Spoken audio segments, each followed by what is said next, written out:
Check, check, check.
Check, check, check, check.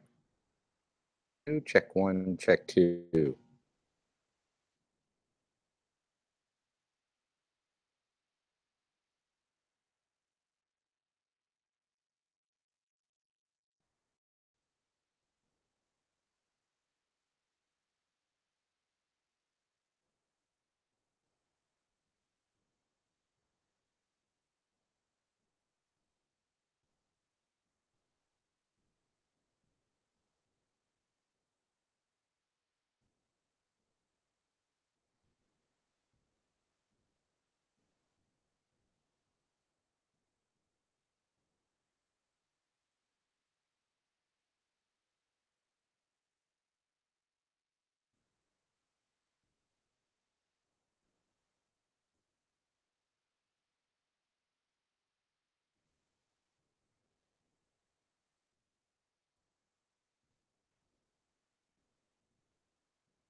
Gilly.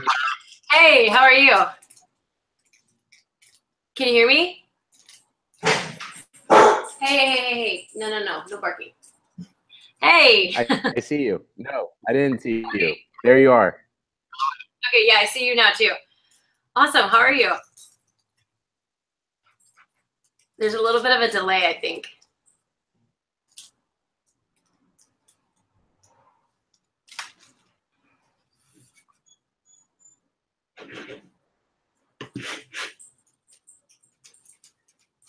Hey, bud.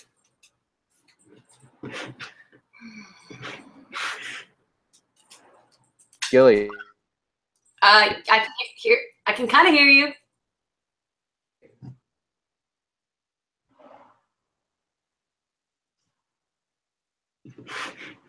Let's see.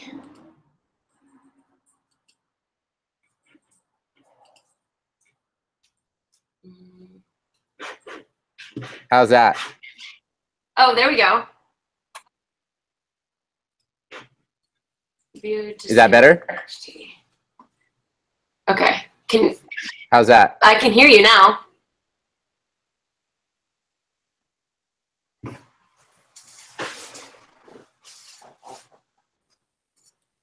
But now I can't hear you at all.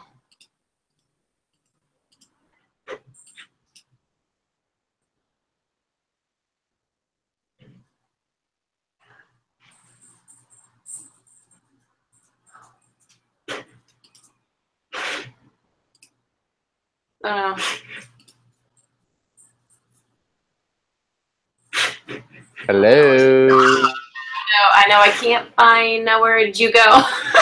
Hang on.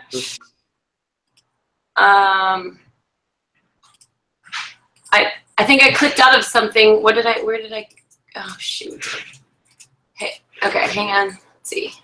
Oh, there you are. Okay. I see you. Sean, can you hear me okay now?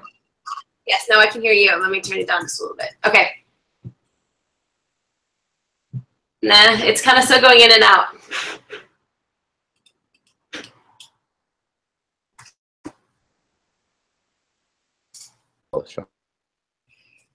I have really bad internet here. Hang on, let's see here. Let's turn that off.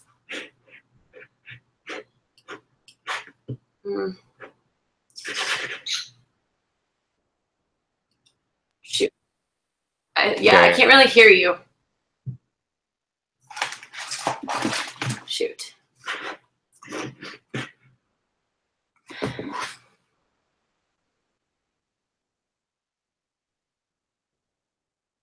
Check 1, check 2. Oh, now I hear you. You good? Yeah, now I can hear you. Okay, cool. All right, you good? Yeah, I think so. All right, well, good. How you doing? Good, how are you? Good. So where are you at right now? Costa Mesa, Newport still? Yeah, I just got back to Newport, so I'm here temporarily. I moved to the Caribbean when I was on my tour of events. The whole hurricane hit, so I kind of had to evacuate. No, but your boyfriend still lives there, right? Is he doing okay? Yeah, he's good. He's there. He's been there for 10 years, so his life is there.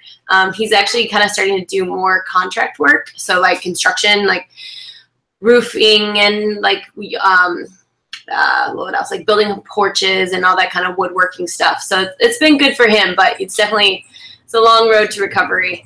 That's crazy. That's so crazy. It is. I've never had anything like that happen before. So that's just nuts. All right, so we're gonna jump into this, and I'll do my intro later and everything. But we're gonna jump in like I just did my intro, and then I'm just gonna introduce you and get you going. Is that cool? Yeah, that's perfect. Awesome. All right, here we go. In 3, 2, 1. What's going on, Gilly? How are you doing today? Great. How are you? Doing well, and I really appreciate you being on the AfterVenture podcast. I'm so excited. Just being in the CrossFit and apparel business. I've looked up to you since I met you my very first time when I was doing our stock company, and so I'm definitely excited to finally get you on here and tell your story. So many people, when you mention Gilly Smith, everyone knows who you are, and that's it awesome. is. I mean, it is. Everyone knows, like, it's like the 5 degrees of connection to Gilly. And so I'm very excited that you're here and we get to sort of share your story. So I sort of like to start off in the beginning. And you're a Midwestern girl, right? Yeah. How was growing up in Wisconsin? I mean, it was great. You know, I loved it for what it was. I lived in this tiny, small town. You know, it just really grounded me in who I was. You know, there wasn't a lot of flashy, you know, who's who kind of environment. It was, you know, come as you are. Everyone, you know, bring something to the table. And I learned a lot in, you know, just being who I am and being kind to people that you don't know. I really loved it. I loved like the simplicity of it and like the slow pace. What now I appreciate, I didn't appreciate it then because I was like, oh, this place is so boring. But now it's just nice to go back and just be with my family and be there. But it's great. I'm really glad I grew up there. So awesome. Now, so how was Gilly in high school? I mean, you're an athlete. You know, what were you like in high school? Were you the ASB cheerleader? Were you the basketball player tomboy? Were you the quiet kid in the library? Who was Gilly in high school growing up? So I was kind of involved in everything. But, you know, I was on the swim team. I played basketball throughout high school. And then not for the last 2 years, but just, you know, involved in the pep club, always kind of like hands in a little bit of everything. You know, I wouldn't say I belonged to one clique or anything. I was just friends, tried to be nice to everybody. You know, I think we all go in high school, we all have our, you know, dealing with a mean girl. And I really kind of try to stay away from that. Like, I didn't like that. So I had a lot of guy friends. They would come out over in the winter and we'd go four-wheeling in our fields. And, you know, they just kind of liked to roughhouse. There was no drama. So I had a lot of guy friends, but, you know, with that, they'd all, you know, I was like one of the boys. So, but that's awesome. I still liked being a girl. So it was kind of like a weird dynamic with everybody, but it was good. Awesome. Yeah, so that's super cool. Now, when did you make that move? Graduate from high school? Did you go to school out there? Did you go to junior college, or did you say, you know, Mom and Dad, peace out. I'm going to California. How was that next step of your life? So I always wanted to travel out of state for school. I wanted to go to California, but the first year, my parents they got divorced, so I kind of stuck around. Like I was like, oh, it was just a lot of change was happening. So I went for 2 years in Milwaukee, and I got my kinesiology, like AA. And then after that, I kind of went through this like, you know, just like, what am I doing? I'm just like going out, partying, drinking all the time. I'm like, I have to get out of here. Like this isn't me. So I like found this application for FITM online. I like did all my research, sent in this like huge project, and I got accepted. And I was like, holy crap, I'm moving to LA. And so you went to FITM in LA? Yep. So I went there. I went for a merchandise marketing degree, and then I stuck around and did their business management bachelor's degree, which was actually really awesome because they hired all of the teachers from like USC and UCLA to come and teach the bachelor's program. So I had like this really great college, USC, UCLA, like level teachers coming to FITM to learn about international business, import, export, all the little kind of like business, like more, but really catering to more of like the apparel industry. So that was, I'm really glad I stuck around and did that, got my bachelor's in that. So how was the Midwestern girl showing up to LA to fashion school? I mean, oh my God, a little culture shock? What was going on? Complete culture shock. Like in my head, I envisioned LA or like California. I envisioned like beach city, like something like a Laguna Beach or a Newport Beach. And, I rolled up and I was living downtown LA, like 3 blocks from Skid Row. And I was like, what in the heck? Where's the beach? And there was so much traffic. I didn't know any of my roommates and I was clueless. Like I was, all of these girls had so much more like fashion background and like just exposure. And here I was like a little hometown girl with my, Abercrombie jeans, and I was so out of my element. But through that, I I'm also grateful because I stayed really grounded in who I was. You know, and a lot of my girlfriends got caught up in the wrong kind of the LA life and didn't make it even through college. So I'm glad that I was a little more grounded than, you know, than the others. But it was a definite culture shock. Definite culture shock. So when you graduated, how did like CrossFit come into your life? I mean, I know you said you're a kinesiology AA degree, and then you go to fashion school. How did those two worlds sort of connect? What was that next step after you graduated? Did you wanted to go like work for Louis Vuitton, or did you like, no, that's not my style, I wanted to go in this realm? Yeah, so when I went to college or Femme, I always wanted to work in like the athletic apparel, so like Nike or Puma. Where like Puma was my really #1 favorite if I could work for somebody. And then so when I moved to LA, I became a juice bar girl at Gold's Gym because I couldn't afford a gym membership. So I started working there, and through that I had met my boyfriend of the time. Like that's how I met my boyfriend, and through that we, you know, trained together. We would go, you know, like that was kind of the outlet of. I always had fitness in my life. And so with that, his roommate was a Navy SEAL, and he came home one night. I was like, dude, you got to get into this CrossFit. It's awesome. And, you know, so we would start going to Gold's Gym and doing CrossFit workouts.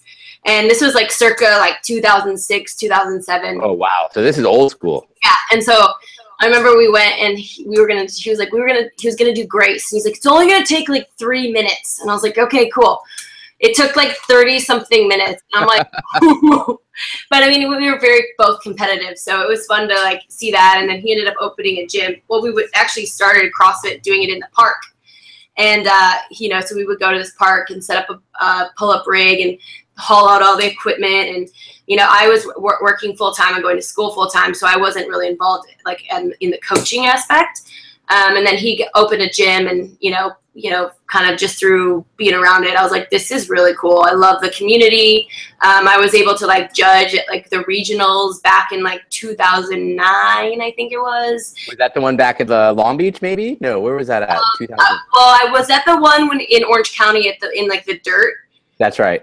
And then I was a judge the next year. So I guess it would have been sectionals at UCLA. Okay. Yes, that was really cool. So I got to kind of be involved in that. And then, yeah, I got my kids certification and I would coach kids at the gym and stuff. But yeah, that's really kind of how I got it started in the CrossFit. So. And then you actually bought a box, right? And did you start coaching at one down in Newport? Or is that, how did you get involved in that, being an ownership? Well, that was like 5 years later. So I ended up leaving LA and moving to Austin, Texas. And I managed a gym there. Well, I got hired on as a kids coach, and then I became a facility manager, and then worked with Carrie Kepler at CrossFit Central. So I learned like the ins and outs of running a very successful gym. They had over 1,000 clients at the time. Wow. 5 different locations. And I managed their biggest one on Burnett, which had like 500 clients. It was just, they ran a great business. Is that where you met your sidekick, your partner in crime, the lady on the ones and twos and the MC? Is that where you met Crystal? Crystal, yep, that's my girl. So okay. When I decided to leave Austin, Crystal was also leaving Austin, and I had gotten hired by Justin Flynn at Orange Coast CrossFit to come manage his facility. And my heart had been always like, get back to California. I love the ocean. I'm an ocean girl. And so I took that job, and then Crystal actually moved up to NorCal.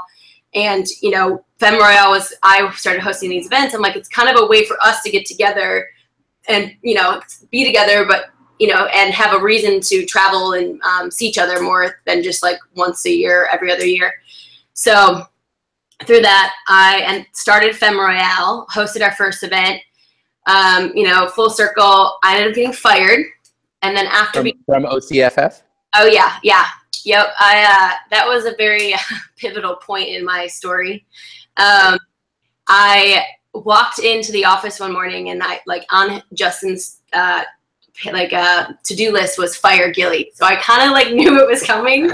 Wow. So I was like, okay, like take it like whatever, you know. And it was just tough, and it was, you know, he just really didn't, you know, he would tell me I would never succeed, and he was just nasty. Like, it was just mean. And I was like, okay, I'm sorry, you know, like, and I stood up for myself and told him how I felt, and it was one of those like parting ways, and I was like, we'll see you later.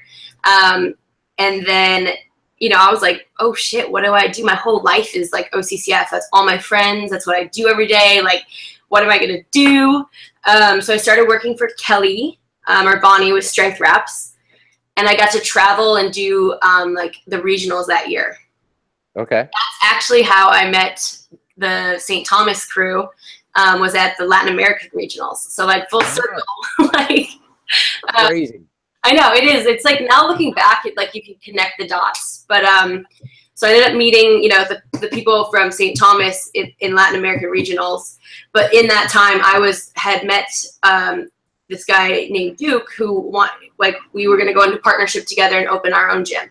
So and through all that, I was working towards opening this gym, and I was waitressing on the side to make ends meet and still hosting Femme events. And then we opened the gym in 2014 of January. Wow. But that was a great learning experience. We really built the gym from the ground up. Like, I mean, we laid the mats. We did this, got the CUP. We didn't want to, like, if you will, poach members. Like, so we went and like did our own like marketing and like getting members that had never done CrossFit in there. I worked with a couple people in recovery, which was really kind of near and dear to my heart. And then, it just came to a point where it was time to go. Like I was like, I really want to take Femme and like blow it up. And I was like kind of like one of those now or never. And I was just turned 27, I think. And so I was like, you know what? I want to do this before I'm 30 and like kind of hit the ground running with it. And that's what I did. So you're 27 years old, and I just want to point this out. 27 years old, finished your AA, West Wisconsin girl. It said, let's move to LA. So you cruised to LA, right? In a holy crap, I'm in LA, in a city, a Midwestern girl, and then finish your degree, go get a job, move to Texas, learn really CrossFit there, came back. Worked for a gym, got fired. We're going to go back to that story real quick. I want to ask you a few questions. And then opened up your gym, plus you're throwing events. And oh, by the way, I'm only 27 years old. Is that it in a nutshell? That's crazy. That's nuts. I mean, now that I look back with it, because, and through it all, I'm always like, oh, like in this like angst almost. And like, I do have a lot of times I feel like my fears really overcome me. But then when I look back at what I've done, I'm like, holy crap, like, no, like just keep going and like, don't let fear hinder you. Because if fear really took over, I wouldn't have done half of those things. And I still battle with that. I think everybody does, but it's just getting that self-talk to be in a positive loop versus like a negative one. So so our listeners could hear, what did you really learn when you got fired? What did you learn truly about yourself? It was the blessing in disguise, right? It made you go out and really chase Femme and open up your box. I remember I got passed up on a job, and not fired, but I've been let go of a job when they were downsizing, and it was probably the best decision. It made me go out to do something else. What did you truly learn on that after that conversation? Well, first of all, I was really hurt, but I really learned that my core values to me, like I am relentless when it comes to that. Like I will stand up for what I believe in that sense, because like I just did not agree with some of the things and way he was running a business, which is fine. I know he was going through a lot of personal things, but I just, I didn't care. In that moment, I was like, well, I'll figure it out. Like, you think I'm going to fail? Like, I will prove you wrong. Yeah. And I just really kind of called on my girlfriends and like, look, what the fuck do I do? And they, and they all rallied, like, you'll figure it out. And I did. And, I will admit that I did get into this gym business, like opening the gym with somebody I really didn't know too well, more or less out of fear of like, oh shit. But looking back now, I'm like, I don't regret it. There's no regrets in doing that. But now that I'm older and like a little more confident, I can really sit down with decisions and make better sought out, less out of like, oh no, what do I do now? Kind of action plans. Yes. So, and but in the moment, like, I'm glad I took that risk, because everyone told me not to do it. Everyone's like, you're crazy. Like, actually Justin came into the restaurant I was waitressing at and like begged me not to open the gym. And I was like, get out of here. I was like, I am waitressing right now, doing the ends meet, and you're going to tell me not to pursue my dreams of what I like. I love coaching and being in a gym. And I was just like, get out of here. Like, go away. You know, I'm like, you do your thing. Don't worry about me. You know, I don't know. So, but I'm glad that he did that because it really pushed me to like get uncomfortable. And I was uncomfortable. I was sad. I was like fearful. I didn't know what to do, but like that was my motivation, you know, overcoming all of those fears and doubts. So nice. So when you open up your box and you're about to open it and you're throwing Femme events, how did that sort of start? Organically, like why did you start Femme Royale? Like, hey, I'm going to put on a CrossFit event. Was it, hey, we can put on great events? Or was it a money thing? What sort of pushed you towards that realm? Honestly, so the reason we hosted the first Femme event was because at the time my good friend Wally had started the Phenom, and so like it was mainly a guy's line. They had a few women's apparel. But with that, I really, you know, it was like, well, we could be like the Hurley and Roxy of CrossFit, and now I'll do the women's brand, you do the men's brand, you know. And that was like, we're gonna launch this women's brand and host a women's event because, like, I mean, I did learn a lot working with Justin. I will not discredit his ability to create and like, you know, he was amazing at a lot of things, and he threw the OC Throwdown. So I learned a lot through helping him with that event. I was like, let's host a women's only event, like make it small, about the women. And I mean, the event was just so awesome. Like the energy was infectious. Like everything was just on point. We didn't miss a beat. Like it was just great. And I loved it. Like I loved the energy. I loved the feeling of it. The first event we did, like I've never made money off that event. Like, and that was a big reason why I got fired too. Like I did all of the work, and I was like, we got 80-20 split, and there was maybe only like $500 profit on the first one. And I was like, look, like you can have, you know, but moving forward, like let's do like a 50-50 split. You're still getting money and you're not really doing anything. Yeah. You know, and so he didn't like that. But, you know, the events never really been about the making money. If anything, they're kind of a wash because I put all the marketing money back into it. The apparel, on the other hand, is kind of where I make and generate revenue. So for the last couple of years, like the events will bring in money. I'll buy apparel. And then, you know, at the end of the day, you know, we have to have insurance, pay a DJ, pay a photographer, have, you know, city permits, the travel expenses, you know, all the. That's the one thing that you taught me is the city permits. I mean, let me tell you, after you told me your story about getting shut down, every single event I put on for bows and barbells, Mercedes and I are like, let's get insurance and get a city permit and make sure they love us. So it's so important. And, you know, like, and I think too, you know, people see like, oh, well, it's this expensive and like you have all this money. I'm like, yeah, but you also have to like, we buy the t-shirts. We've never like gotten real big sponsorship because I don't want anybody dictating what we do, you know, because I think that would take away from the energy. And so, you know, like the money that the people are paying, like I have a spreadsheet broken down, like when they pay this is exactly where every penny goes to. And, you know, that's awesome. You know, we pay out the gyms. We are now paying our judges. Like the money isn't like the motivator for me. It never really has been.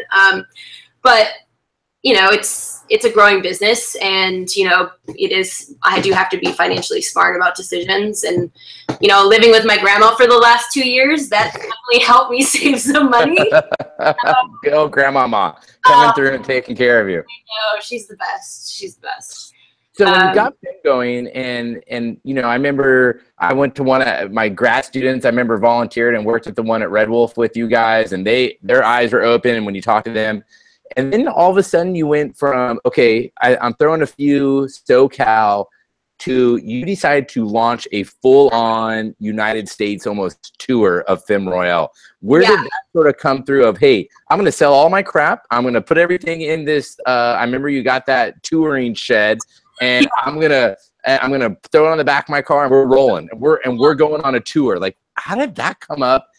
How scary was that? Oh, it was. Well, so after I left the gym, I got my life coaching cert certification because I was, you know, working with a lot of people in recovery, and I realized I just didn't have the verbiage to speak like a different language to people that really needed like mental and emotional coaching. And so through that, like I was life coached by my peers, and through those conversations, I was like, I need to get out of here. Like I need to go, like not just like leave the gym, but go. And that's kind of how that all came about. And let me tell you, that first year the first month was really hard. Yeah. Were you just couch surfing and just cruising? Yeah, like we kind of had it planned out a little bit of like, you know, where we were going, and we had it set up so we kind of could stay in the car if we wanted, and like we're pulling all our stuff, and you know, we got stuck in Florida, so we had plans to go to Wadapalooza. That was like the big number one. Like, so basically we would go to different gyms and have trunk shows, and that's kind of how we would make money to like stay on the road. And then we did Wadapalooza, and after that there was a huge snowstorm that hit up the coast, so we couldn't go up the coast. I was like, I'm not sleeping in the car when it's 30 degrees out. So we were staying in Tampa with one of my good friends, Mars and John, he was temporarily there. He's in the Marine Corps, and you know, he was down in Tampa, and so we would kind of go like there and then drive somewhere and come back there. And me and Crystal were like, I don't know what we were doing. We were sitting and eating lunch one day, and we're like, let's get out of here. Like, let's go to the, she had a friend that lived in St. Kitts, and she's like, let's go visit Gretchen. And I was like, okay, maybe. And then we like start looking at flights, and they're like $700. And I'm like, no way. I was like, you know what? I know some people in St. Thomas. I was like, I can call Gabe. And so like I messaged Gabe because, you know, we had stayed friends over the years, and I was like, hey, does that offer still stand of us coming to visit? He's like, yeah, sure. When are you thinking? I was like, tomorrow. He's like, what? So, you know, we booked our flights and flew out of Tampa, and like left my car in the trailer at the airport and went down. And I was so nervous. Like I hadn't seen this person in like 3 years. And I was like, now real quick, you used to date this guy or no? No. So when we went to Latin America regionals with Kelly, we were the only, like us and one other vendor was there. And then it was a South America. So everyone spoke Portuguese or Spanish or not English. So the people from St. Thomas, there was a team, which Gabe was on, and then Connor and Chris were individuals. And Chris was the owner of the gym at the time. Okay, so you had that connection with them. Yeah, so like we all hung out with them, and you know, we were all just like, but you know, we all were just all mutual friends, like nothing, you know, just a bunch of people enjoying CrossFit. But you know, over the years, he saw that I opened a gym, and he'd always like, hey, no, that's awesome, like, you know, you're killing it, keep it up. So then, yeah, we flew down there and like had the best 2 weeks of our lives, and we're just like, holy crap, this place is amazing. So lo and behold, you know, then my creative spirit gets going. I'm like, we could do retreats here. So, you know, after that, we're like, yeah, like let's go back there and do retreats. And, you know, Gabe and I actually started dating like long distance, and like I went back again, and like, I was like, you know what, this guy's really cool. Like I could see this going somewhere. So yeah, we've been dating for 2 years now. Wow. Almost 2 years. But yeah, I technically moved there last October and was there from October to June. But through the hurricanes, our house got pretty messed up. So I haven't been able to like move back officially, but I'm soon enough. Like I'm thinking in the next month or so, I'll get down there. There's some opportunities presenting themselves. So where do you think this sort of wanderlust comes from? Is it come from your mom and dad, or your grandma who lives in what, Costa Mesa, Newport? I mean, where did this? I think it comes from my grandma, because she's a very well, she's very stubborn, but very like, she loves to travel. Like ever since she's been, you know, she's traveled. She's been to probably over 50 or, you know, 60 different countries. She just like, she loves taking us to see like every year she's going on a trip. She's 88 and fit as a fiddle. Like she could run circles around my dad.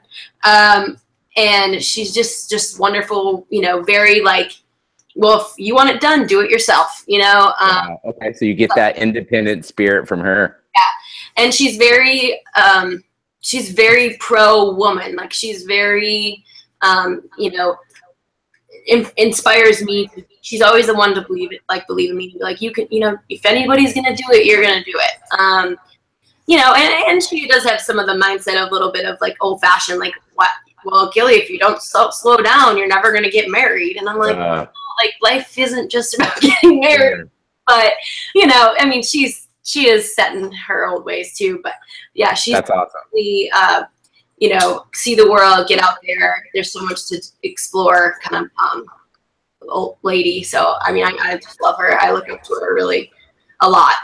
So, nice. So you're back here. You're back now, and you're doing another tour with Femme again, right? And so, and I just want to make sure everyone knows, Femme has went from just a standard you're doing 1 or 2 events a year to now you're launching, and you've done numerous your U.S. tours. You have a full clothing line and apparel line, and you're doing retreats, right? In St. Thomas. You're what else is going on with Femme? Like what's the next sort of step?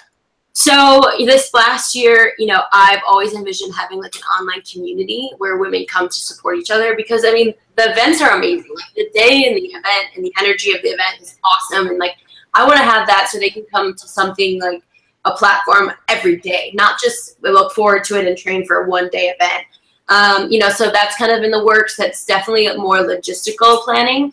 But, you know, bringing on brand reps and brand ambassadors is the next currently doing, which we had a huge flood. We had like almost 300 girls apply on the brand ambassadors, which I didn't, the first time I posted about it, I just had them tag themselves on Instagram. And I'm like, this is really hard, because it's hard to really hear somebody's story when you're just going through photos, and you know, that's always like the highlight reel.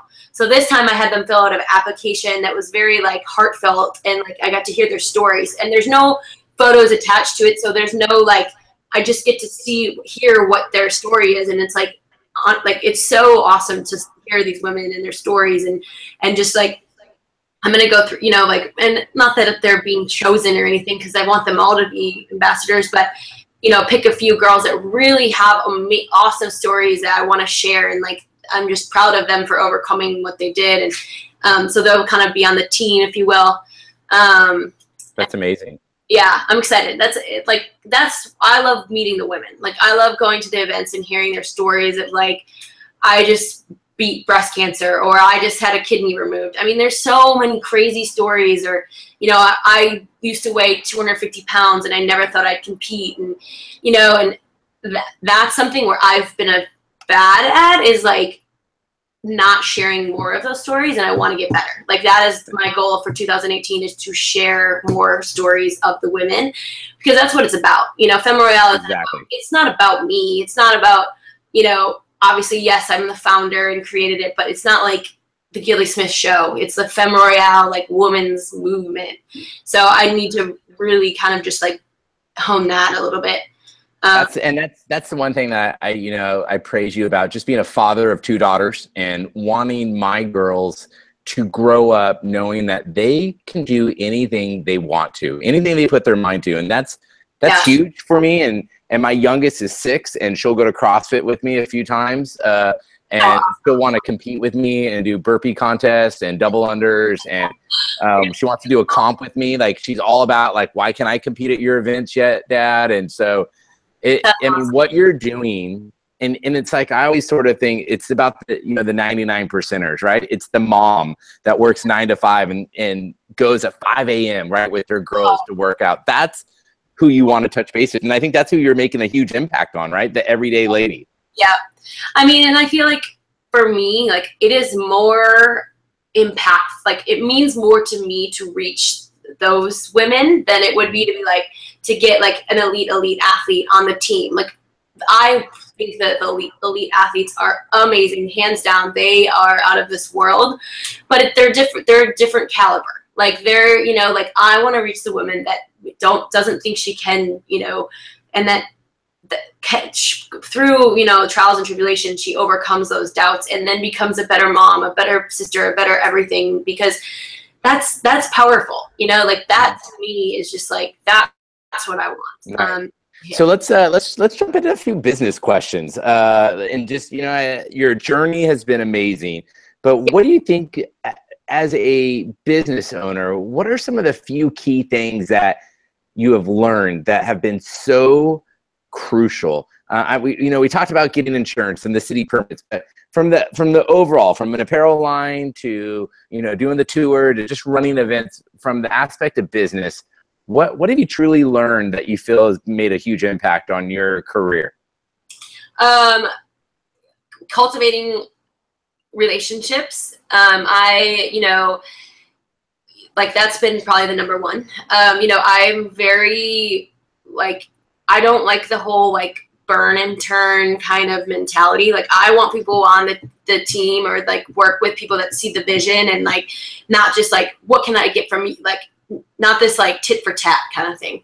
Mm-hmm. And I've been a little burned in this past year by somebody I worked with last year who just has done malicious things, and I'm like, why would you do that? And it's very clear and evident in his choices and what he's doing, and it's I'm not letting it affect me, but it's just I want to just be that's not good business ethics. First of all, you're disrespecting me, and then at the end of the day, it's still a little bit of flattery, but but building, I've built a lot of relationships with other strong women entrepreneurs, and not just because they're women. It's just, there's a lot of strong women entrepreneurs in CrossFit. There really is. Yes, very true. Bull Sport with Kat Leone, the Chesty with Nicole, Kelly Urbani with Strength Wraps. My mentor, Carrie Kepler. Who else? Alex with Elevate. Just some of the a lot of the gym owners, gyms that we host at are female owned or have a female business partner. Not all of them, some of them. Just in building those relationships so people see the longevity of where this is going, and not just the money is not the motivator. The relationship and the community and the culture that we're creating, that's the motivator. What else? The other thing I would say is contracts. That was such a big, that's a big lesson learned. For the contract standpoint, is that more from the gym and hey, if we use your gym, you're going to supply 10 volunteers, or is it more city contracts? So I had, a couple years ago, I had, signed, which there was the contract was signed, it was a legitimate contract, but through the process of getting a city permit, I found out that they had a limited CUP, which is a conditional use permit in California, and they could only have 14 people in their gym at one time. Oh my God. God. With that being said, they also weren't ADA approved, which means that they didn't have any wheelchair access and all these different things. So I wasn't going to able to get the permit I needed to host the event. And I was the gym owner was very adamant that, the city council was going to turn a blind eye because the mayor was one of her clients. And I was no, I'm sorry, but I have to move this event because all it takes is one fire guy to drive by and see a load of people hanging in the street, and they're going to call and come, and they don't care that the mayor goes there. That's their job. That's their responsibility to protect and serve the people. So I was I'm sorry, but I have to change the event. Lo and behold, I went to this other gym the week, this was 10 days out, and I was just, it was just so stressful. But I was I would rather let this one person down than 200 women that have paid and had this expectation. So long story short, she ended up suing me, which just because she thought she was entitled to the payout. And I was look, it was a gym rental fee. I will pay for any expenses you had over the, of preparation, which wasn't many because we cover everything. But, so yeah, just contracts, just, and making the right decision when even if it's going to upset somebody else, that was really hard because she was really aggressive with me and adamant that I need to have it there. And wow. I was I'm sorry, but I can't. We will get shut down. I'm not going to risk that because that's on me, not on you. So yeah. That hurts when people go up. Yeah, and then it's like I'm gonna get the nasty emails. I'm gonna get the, you know, like I don't, you know, if people are paying to participate, they don't want to have it shut down after the first 30 minutes. So I had to do that. That was, you know, but so Femme Royale also, you've been the only owner, right? No business partners. Correct. Yep. Yeah. Has that sort of been a great thing without having to get, you know, working with a partner is it's difficult. You know, I mean, I'm very blessed. My partner, business partner, is amazing. Mercedes, she pretty much runs the show for me. Speaking about empowering women, right? Mercedes crushes it for me. Awesome. But so how's been that sort of been? You're the lone wolf in this. You know, it definitely has its perks. It definitely has its downsides. You know, I feel like I'm really stubborn. So I don't know that it would be really good for me to have a business partner. But I also know that I am passionate. So I'm not stubborn in a way of like it's my way or the highway. I'm stubborn in a way of like I see this vision and I want it to be followed through like that way, you know, and like you know, Krista was very involved and hands-on with a lot of the events. Like she was, you know, I always called her the MC, the party starter. Like she's very infectious. She's awesome. Like she's great. But you know, when it came down to like the tasks and like, you know, the back end, and that wasn't her forefront. Like she didn't like that. And I wouldn't want her to have to sit on the computer and like type emails and be like she needs Cheat sheets are crazy. Yeah, like she needs to be out with the people. And I just, you know, so there wasn't really a job role other than like her being at the events at the time. You know, and she was on the road with me, like we had a blast. But you know, like that wasn't like sustainable. So, you know, I think I just have really good mentors too. Like I have a lot of women that I can like reach out to and be like, here's what's going on. Like, what should I, you know, like get input. You know, now, are you returning that favor now? Do you feel like you are mentoring other young female clients now in the realm of business? Yeah, I actually have this girl. She just messaged me not too long ago about being she's starting and opening her gym, and you know, she's like, I really look up to you by, you know, this and this and that. I'm like, and I told her, I'm like, if you need anything, just like call me. Like honestly, like I love to help people. Like if anything, that's my downfall because I'm always like helping other people. I'm like, oh yeah, shoot, what about me? But you did. You drove all the way to Riverside just to see my students from Costa Mesa. Yeah, so I appreciate that. You do. Like I just love like being able to help somebody and like offer my insight, and like I feel.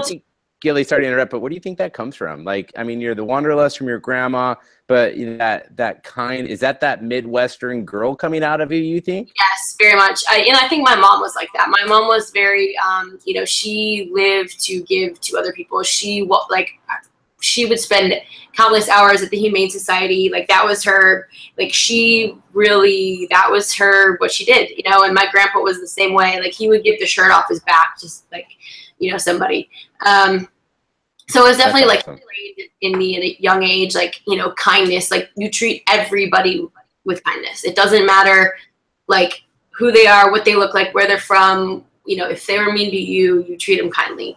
You know, and I think that, yeah, that was ingrained in me at a very young age. So awesome. So what's going on with the apparel business with Femme? Just to wrap things up, I know you guys are launching a few different items. How is that going? Working with productions and silk screeners and you know, direct to garment and all the fun stuff. How's the apparel line treating? I have a secret weapon. His name is Jose. He's awesome. He's been with me. He's been making my shirts since pretty much day one. It's just great. You know, like I can call him like 2 weeks and be like, I need this order and it's so rushed. I'm so sorry. And he gets it done. You know, he's been just really, really great. But, you know, it's a lot of logistics. I'm actually planning on getting into a distribution center because the last 2 years I've literally been just like toting it around with me. And it's just, you know, the way to grow a retail is like consistency. And I feel like when I know I have merchandise, I'll like really promote the online store. And then if I'm like, oh, but I'm moving, so then I will promote it again, maybe to clear out some of the inventory. And then like I had to ship it from California to Wisconsin, and then Wisconsin, and then it was in St. Thomas for a little bit. So I was just like, this is not working. It's right, and I can see it right behind you right now, I bet, right? Yeah, it's in my living room. So, which is great. It's all organized, like everything's good. But I mean, I just don't have that much inventory at the moment. So when I go to online distribution, I'll revamp up. But I had a booth at the games this year, and we just did so great. We did. Yeah, you guys did amazing. That setup was awesome. I felt those wooden pillars and everything. Those are amazing. My boyfriend came in and flew in for the weekend to help me build that. Thank the Lord. I would have never been able to do that. Because the year prior, we had wanted the games in Carson, and we just had a tent. And I was like, this looks like a Forever 21 rummage sale. Like, it irked me. You know, being that I have a merchandise marketing background, but I didn't have the logistics. I flew in from Wisconsin with all my stuff. Like, it was just a mess. Like, I literally was picking up inventory the morning of the games from Jose. Wow. So it was just a mess. And then this year I was like, I moved back from the Caribbean in early July, spent the whole month just planning and getting everything ready for the games, because I was like, if I'm going to do this, like, I'm going to do it right, and I'm going to like hit it. Like, I now know what I'm getting into versus the first year I was like just overwhelmed. So how was working at CrossFit or working with CrossFit for the games, being a vendor? Total different aspect. They treat you really well. I know you I can't say anything bad with Dave, but you know what I mean? No, they're good. They have they run a production. Like, they have a team. They have, you know, people for this and people for that. I mean, it is not a small event by any means, you know, and it was really cool to have it in Wisconsin because it was like 30 minutes from where I grew up, first of all. So yeah, that's always a bonus. See mom and dad for dinner. Yeah, I had 5 girls stayed at my grandma's house and in the basement, and she was like, what is going on? I was like, Grandma, we're working. She's like, okay. You know, because we were gone at like 6 in the morning and then not home until like 9 at night. So it's just like long days. But it was great. You know, they do a great production. You know. And if you don't mind me asking, you did very well, right? I mean, from the business wise, because that's a pretty big stage for you to be there at the game. Yeah, it's also a big expense.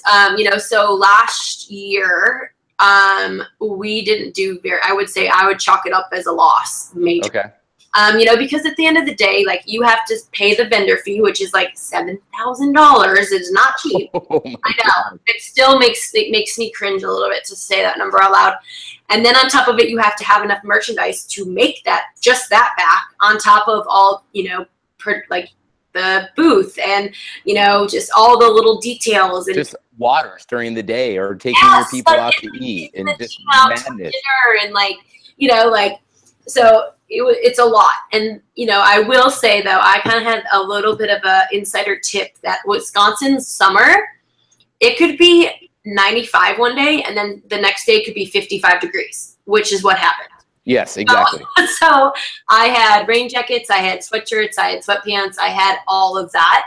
And I was one of the few booths that did. So the first day of the games this year, we sold more than we sold all 6 days of last year. So that was like, and then that just set the tone for the rest of the weekend. We're like, let's do this, you know? And my sister was there. She helped. Carrie flew in with her daughter. You know, we had a great team. I had my friend Kate who does jewelry, and, you know, so it was just an awesome team of girls, and it was just great. Like, it was just a fun amazing. And, you know, we got to meet a lot of new people. I got to see a lot of people I went to high school with that I hadn't seen in years. I'm assuming it just grew the brand, right? I mean, it's sort of, I don't want to say, like, I mean, you've been a legit brand since you started, I must say, but being at the games, it's sort of like, did you feel you were sort of like, all right, we're at that next level, like it's go time? Well, I think there's a little bit of credibility because you don't show up there unless you have, like, a good following. You know, like, you know, and yeah, like, true. It's because, I mean, there's a lot of risk that involves in it. Like, you know, like, I don't have $7,000 just to throw away. So it's like I went in there with a very clear goal of like making that back. That's awesome. You know, and I think that anything you do, you have to set your intentions. And like, that's where I'm like in 2018, I'm going to get real intentional about this online community and sharing other women's stories. And like the apparel will always be there. There's a million other apparel companies. And what are we doing that's different is that we really truly are a women's empowerment company.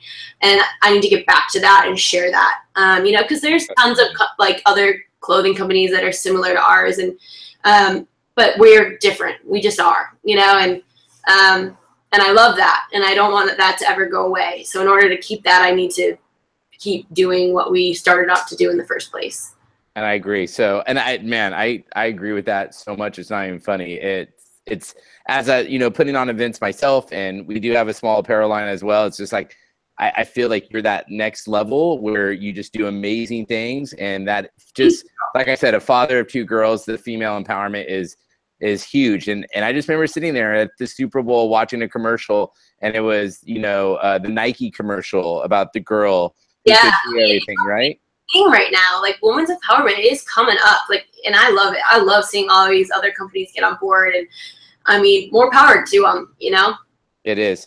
So let me take a second just to praise you, man. I just want to say you crush it. And I mean, from your life story of what you did up to 27, right, is amazing. And getting fired and basically telling like, F you, watch me. And to see where you're at right now is, you're just awesome. And you're making a difference. I mean, and I could say in the fitness community, yes, in the apparel community, yes, but you're making a difference in women's lives. And that for me, as like I said, as just a father and you know, and of 2 daughters, just you're making a difference in the world. And I don't think a lot of people are doing that. And so keep doing that, and keep, you know, changing the way of that girl who just shows up, who it's her first competition, to the mom who, you know, goes to the 6 o'clock class with their girlfriends. I mean, keep doing what you're doing and keep sharing those stories. I'm excited for Femme for 2018 on what you're going to do, and you're going to do, and you are doing amazing things, and keep making an impact in this world, because that's what you're doing. If you don't know that, I'm telling you right now, you're making an impact. And it's huge. Oh, thank you. And I know I do need to hear that. I think we all need to hear it, you know, because you're awesome, Gilly, and I'm so excited. I've been begging to get you on here and getting schedules and finally getting it together. So thank you so much. So real quick, how can people reach out to you and find you? We have a Instagram, Femme Royale Movement, but FEMME ROYALE. Do not forget the E. Movement. We have Facebook. Website is Femme Royale, again with the E.com. And then, you know, we have a shop, Femme Royale shop. Our blog's coming out this year in 2018. So yeah, I mean, we're going to try and be everywhere. So awesome. Well, thank you so much for being on the AfterVenture podcast. I'm so excited we got to connect. And I wish you the best of luck for 2018 and in the future. Thank you. Well, we'll see you hopefully soon. Definitely. All right. Have a good one. Bye. All right. That was it. We're good. How was that? Easy. That was fun. Cool. Thank you so much. I know you're so busy, and I truly appreciate it. Yeah. No. I'm going to be a little Instagram stalker, probably grab a few of your pictures online and drop them in on the AfterVenture to share when we launch this. I'll share it with everybody so you can they can hear it. And awesome. I'm gonna do it. It's gonna drop hopefully, if everything goes well. If I can sneak out of my office tomorrow and do the editing, I'll probably drop it on Friday. Oh, cool! Fast, nice.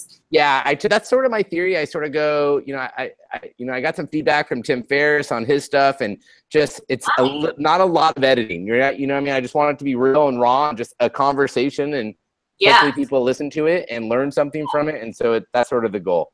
Cool. I like it. I love it. That was fun. Thank you. Oh no, thank you so much. Is that your dog right there? Yeah, I have 2 of them now. I have a little buddy. He's a little safe. Oh yeah, we have a classic Revy. We have a 60-pound golden doodle right now, and he thinks he's a lap dog. Yep. When he takes a shower, we make him get in the shower every other week because he's just so Chewbacca. He looks like an Ethiopian runner. He's so skinny. But when he doesn't, he looks like a 100-pound dog. It's awesome. Yeah. Oh, yeah. They're so fluffy. I love that. Yes. And he thinks he's a lap dog, and he sleeps in between my wife and I almost every night. Like in between. Like I felt heavy breathing one day, and I turned around like, whoa, what's going on? And I turned around, and it's my dog just staring, looking at me. I know. These 2 think they're human too. no space boundaries. No, they have no. So, hey, thank you so much. I know you're super busy. When I drop this, I'll shoot you a text and I'll let you know. Perfect. Thank you so much, Sean. Have a great day. You too. Have a good one. See ya. Bye. Bye.